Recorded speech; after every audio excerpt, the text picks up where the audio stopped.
Okay, because these numbers are in the domain of this first piece of this piecewise function, those are the ones that we put in the table that goes with this part of the graph.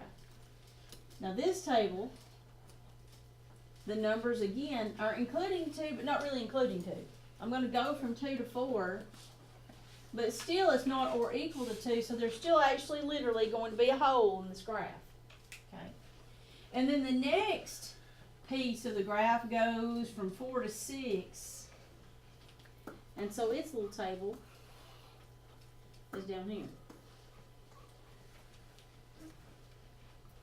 This graph is not a graph like you're used to seeing.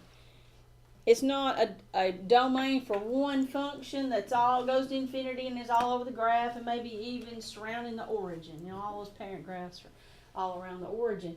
But this one is defined in pieces, so I've got to graph it that way. Alright, so I'm going to plug these values into the function that goes with it, 2x. So 0 times 2, 1 times 2, and 2 times 2. And I'm going to make note here to help me remember that 2 is not included, so that's actually a hole in my graph. Now, 2, 3, 4, and I haven't included any decimals or fractions, sticking with the integers here for now, but 2, 3, 4, the domain there says that y is simply equal to 4, like a constant function. And again, at 2, I have a hole because it's not or equal to. Do y'all understand what I'm saying? This is not or equal to, so 2 is not included, but it's a starting place. Alright, and then I plug in 4, 5, and 6 here because that's its domain. So 4 times negative 1/4 would be negative 1, and negative 1 plus 5 is 4. And then negative 1/4 times 5 would be negative 1 1/4, and negative 1 1/4 plus 5 would be 3 3/4.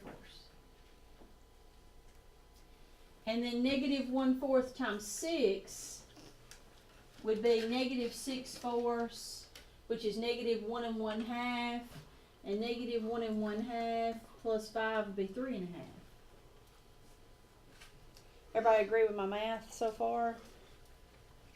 Don't just monkey see, monkey do. Right? Engage, okay? Alright, now I'm just going to plot what I have.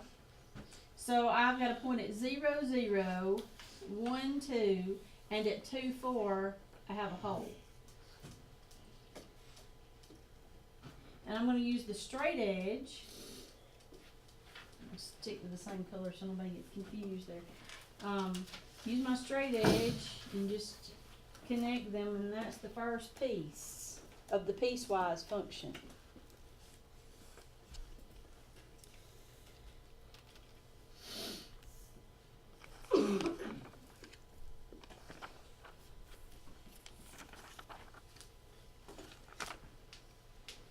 Alright, let's do the next table. It just so happens, this wouldn't always be the case, but it just so happens that they overlap here. The pieces do not have to connect, okay? But they happen to. There's still a hole here, and then there's 3, 4, and 4, 4. And what about 4, 4? Is that included here? Look at this domain right here. Is 4 included?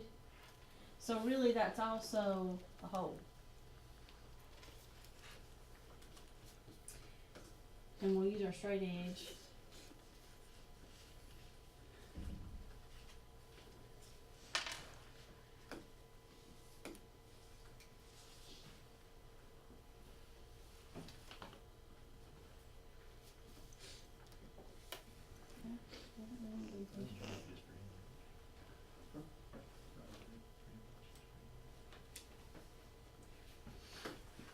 Okay. But down here, in this domain, have I filled in this hole? Yeah. Because it's included there, and it just so happens that these are the same. It could be that it went totally somewhere else, that there was a jump in this graph, but it doesn't. This fills in the hole. And then I've got 5, 3 3/4, 6, 3 1/2, and again with my straight edge. Now there's no arrows. This, I kind of missed there. This graph does not go to infinity. It is only defined 0 through 6, which is just exactly how wide we made it. From 0 to 6. Y'all see that?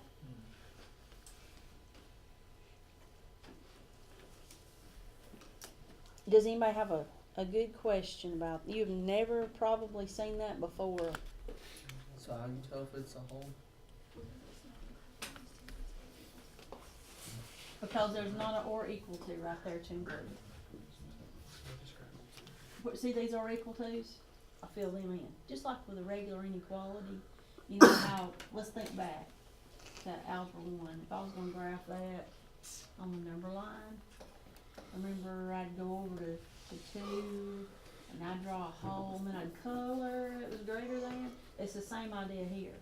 The 2's not included, so that's why I had to leave a hole.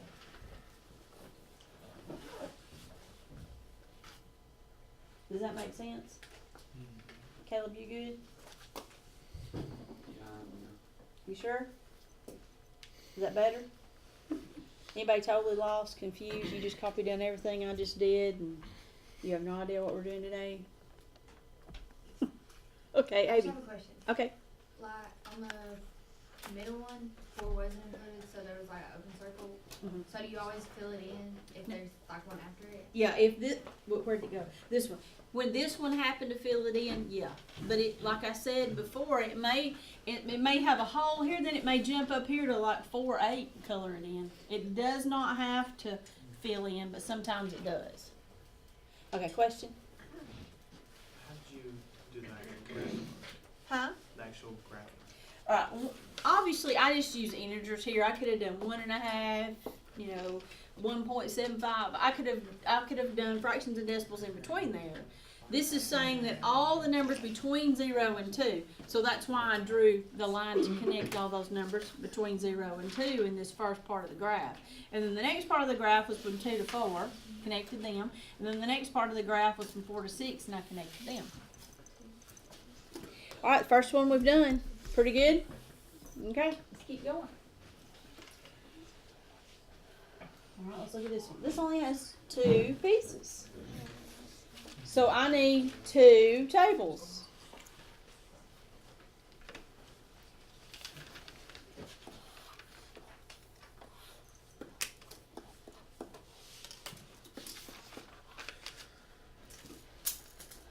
Alright, where will you tell me, what numbers will I plug into the table that goes with this part?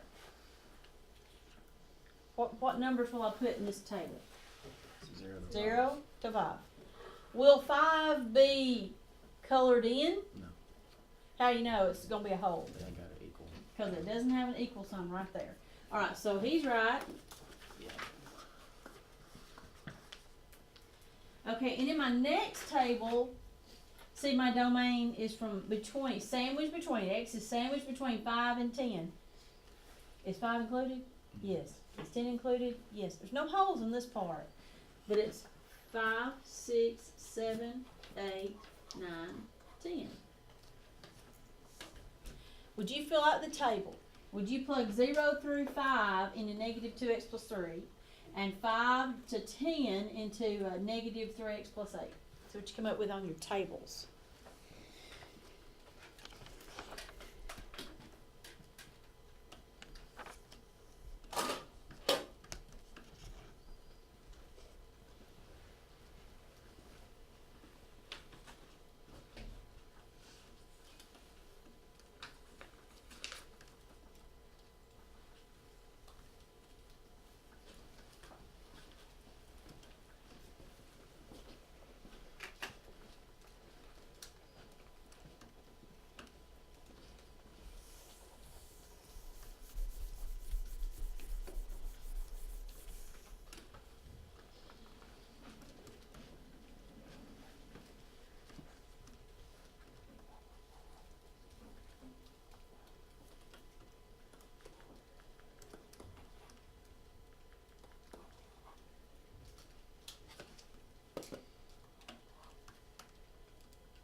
in agreement, double check me and you, see if we're both at least together on that part.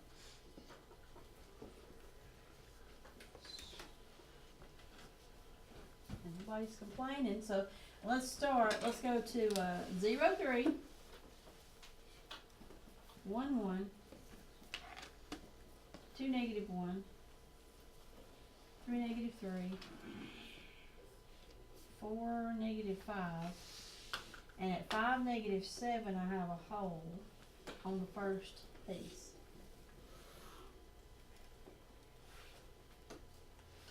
And then I fill it in, because it just so happens to be at the same place. Doesn't have to be, but I fill it in. Actually, I've done it on that other graph paper. 6, negative 10. Wow.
Gives me a little fright. Oh, I did something crazy.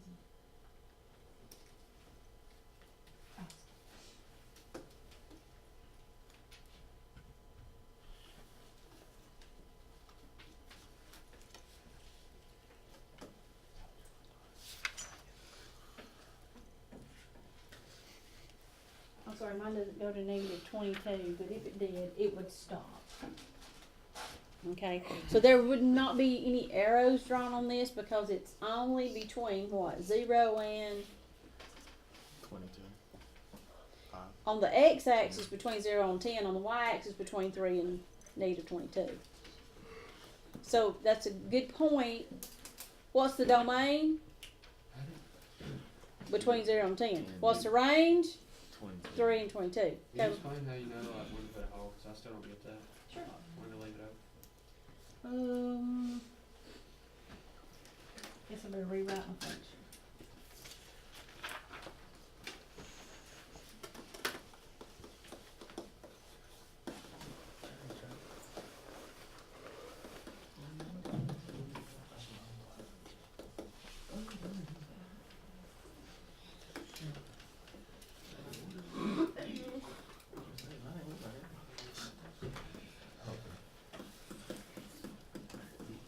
Okay, looking at this, x is not or equal to 5. It's in this particular graph, it's just less than 5. It's just over this way. So because it's not included, I did a hole. But then when I came here and 5 was included, it just happened to both of them were at 5, negative 7, and I colored it in. They don't have to be. Both of them, of course, we've done have been. But it's only because that's not a or equal to right there. That's where all holes are. Where a hole in a graph is going to always occur where the domain is not defined. And the domain here is not defined at 5. It's just up to 5. So anything above 5 would be open. Huh? Sorry. If that wasn't equal to on the second one, anything above 5 would be open. If this wasn't here, it would have stayed a hole. And there are graphs just with holes in them.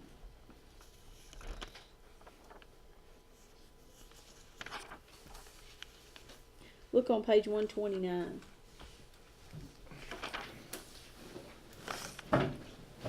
Look at problem 24 on page 129 is a graph. And there's a hole in that graph. So where is the domain not defined? Where is the hole? Where is x not defined? 4. For x is Oh, 2. Right. So at 2, 4, there's a hole. Alright, look at number 25. On number 25, there's also a hole. Where is x not defined? -4. Keep going. Look on page 130. Now that one on 26 has arrows. So that's got to be 1, 2, 3, 4 pieces. Y'all count the rays and the segments. If you add all the rays and the segments up, would you get 4 pieces on number 26? All right, and then look at 27. How many pieces? 1, 2. 2. And there's a hole on both of them, right? And do you notice they did not connect? That one of them goes forever. Okay. We're going to talk now about the greatest integer function, which has brackets. Now there is a very subtle difference between the round up and the round down. Let me write it bigger.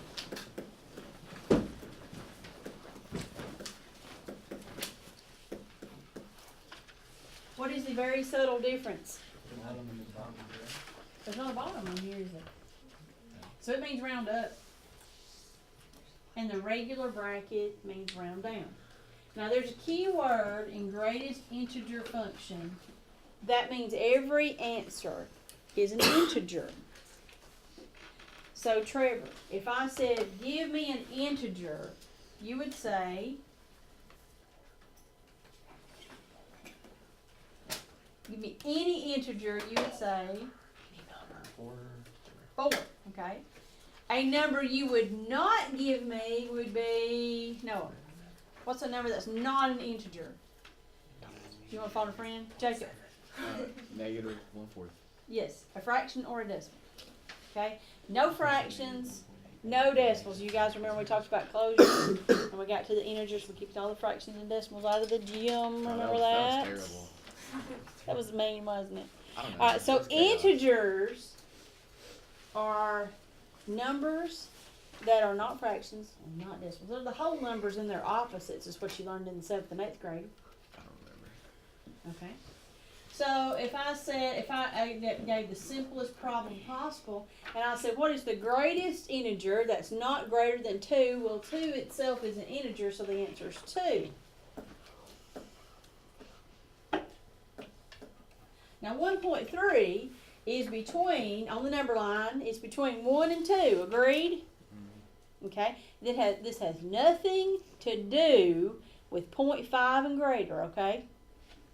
Because we know the rule that you learned about rounding. 0.5 you round up, right? This has nothing to do with that. All right, now I'm asking you this question. What is the greatest integer that is not greater than 1.3? 1. Yes.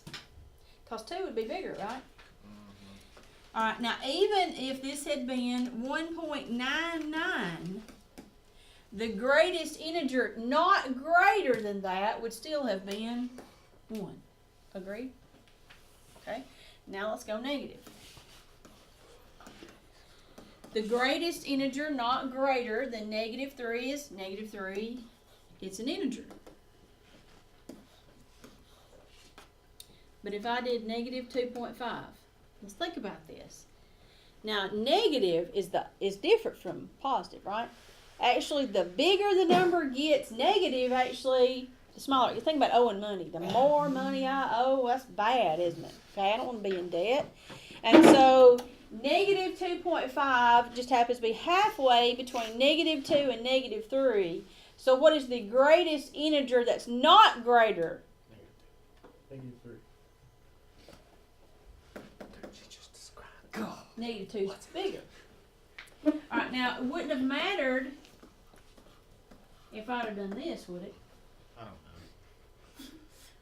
Picture it. It's between negative, think about the number line. It's between -2 and -3. But which one's bigger than -2.1? It's linked to the right, -2. And so, negative 2.1, the greatest integer would be negative 3.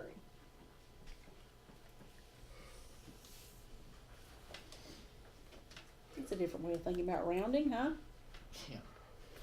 So all you do is picture the number line, think about what two integers that number comes between, and pick the smaller one. That's called rounding down. That's the round up. That is original, probably not a good word, but that's the original greatest integer function. Now there's also round up. Alright, so obviously if it's an integer, it's still this, right? Yeah.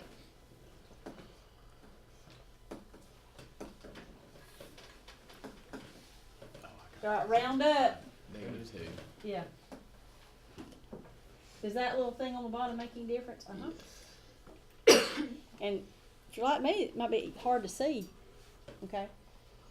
So, I'm going to give you guys some to practice. Now, they're also going to throw in, what do you call that? Absolute value. And the absolute value of negative 2 is 2. And the absolute value of positive 7 is, it's just positive, isn't it? Yeah. Okay, so we're going to practice some of these. Go with me to page 130.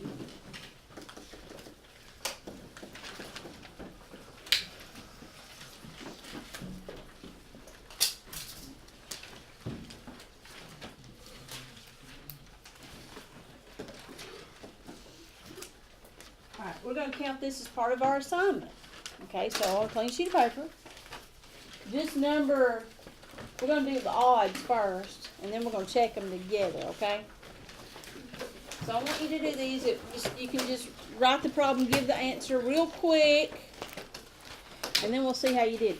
Think, okay? Round up, round down. Think about what two integers this number is between, and then pick the one that's either rounded up or rounded down. Depends on what you got.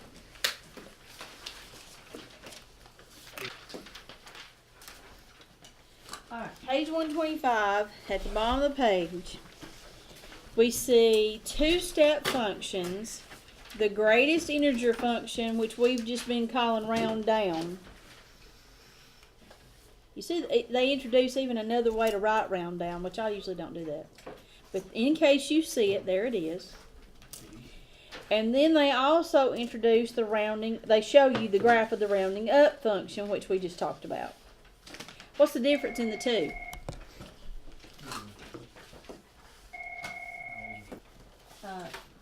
That looks like a subtle difference, but it's going to make all the difference in the world on the table. I'm going to see if I can get one of these finished.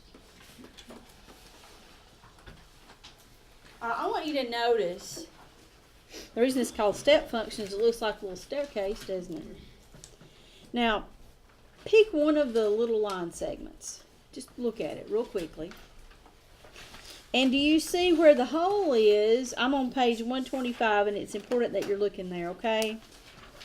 That where the hole is and where the colored in circle is, those are integers, okay? So what would it be just on the line segment part for the x? What would those numbers be? Whatever. Okay, I'm not making myself clear. All right, I'm just going to draw something up here. All right, let's say, I'll just draw it over here because that's not really where it goes anyway. But all right, my question is, I'm saying that the colored in x value is -8, and the open x value is -7. So what are all these numbers right in here? 8 to 7. What? 8 to 7. They're okay. They're numbers between -8 and -7. Decimals. Yes, decimals and fractions. And so, if I only plugged in integers into my table, I would get the dots, but I wouldn't get the steps. Okay? So, and I know this goes against the grain and against everything you want to do, but into our table, we have to plug in some fractions and decimals to see what happens. Good deal? Okay. So,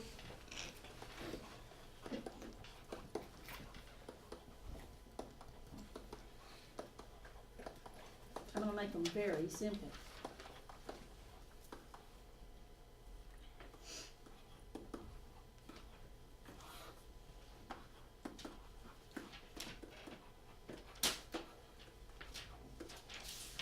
All I did was go from -5 to 3, but I had a lot of numbers in there.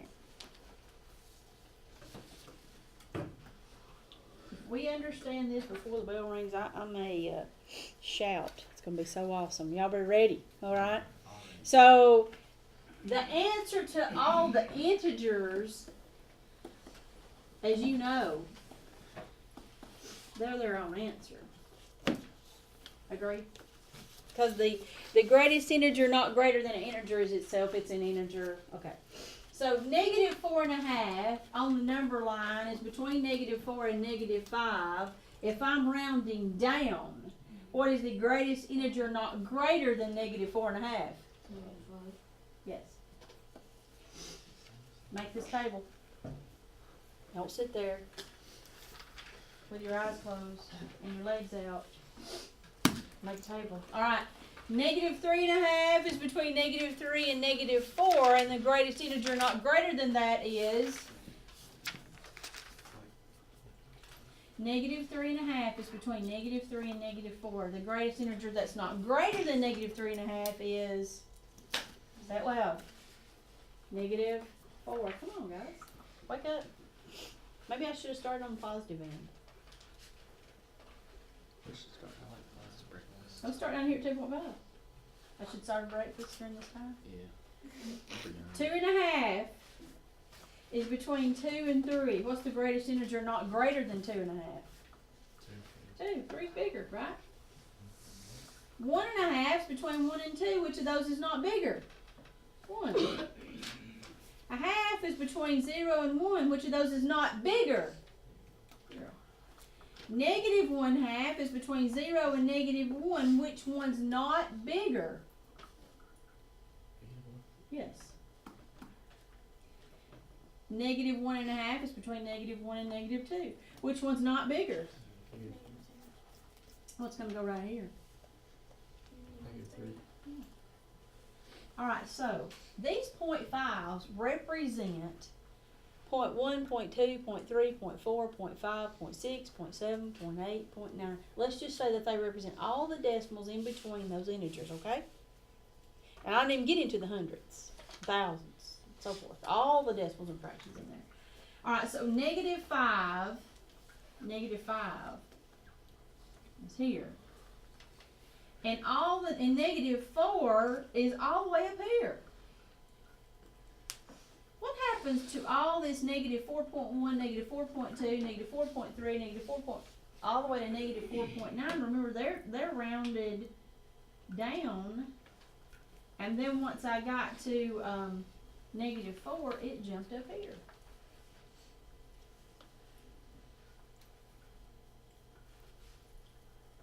Let's go positive for you people that are looking at me like I'm insane. All right, I'll come back to that in a minute. But 0, 0 is here. Make it red.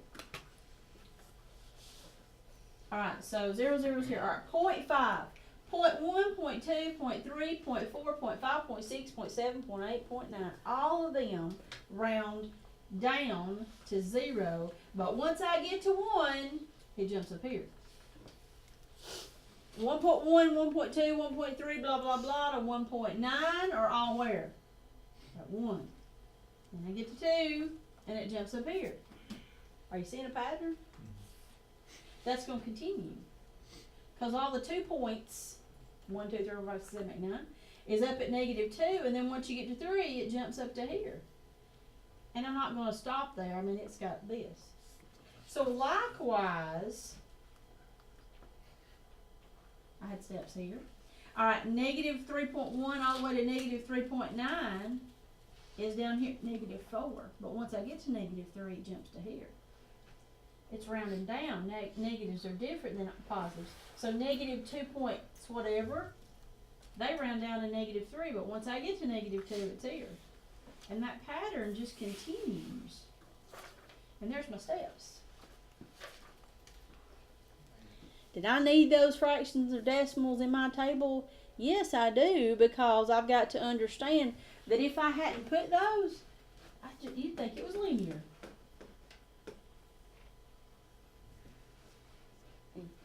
Just draw us a line and move right on with life, okay? So stuff happens in between those integers. And you say, what, how in the world would I ever use that? I'm going to show you. Because you probably have no idea.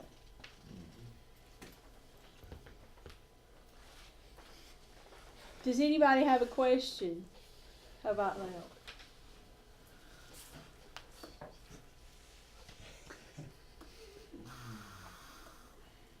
I want to get to...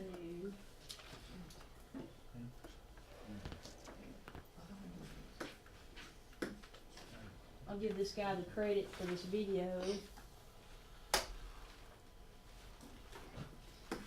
This is a piecewise functions and so forth.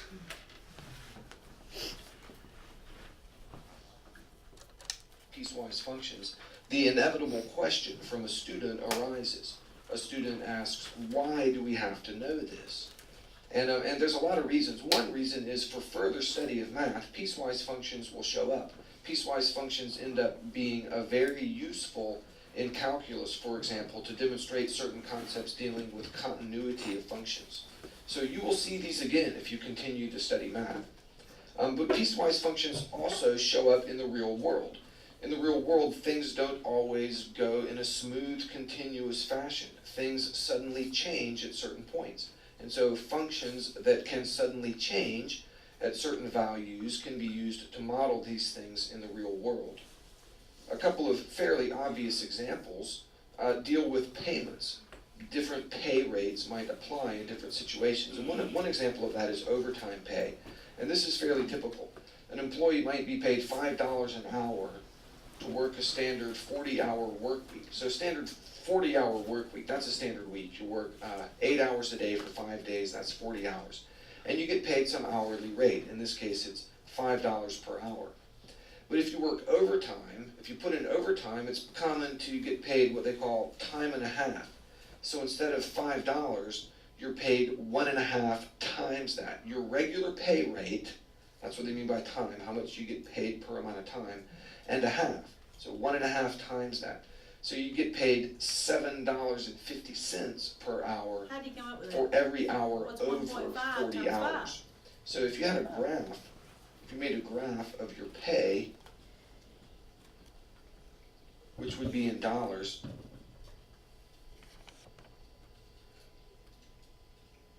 versus your time in hours, and there's this value of 40 right here. And if you work 0 hours, you get 0 pay. So this point is on the graph right here. But the more you work, the more you get paid, and your pay steadily increases up to the 40-hour point. Now, if you work beyond 40 hours, you start earning money at a faster rate. So this graph gets steeper, and it maintains that steepness up to 80 hours. And at 80 hours, they make you stop. They don't let you work more than 80 hours. At least in this particular case, we're told there's a maximum of 80 hours.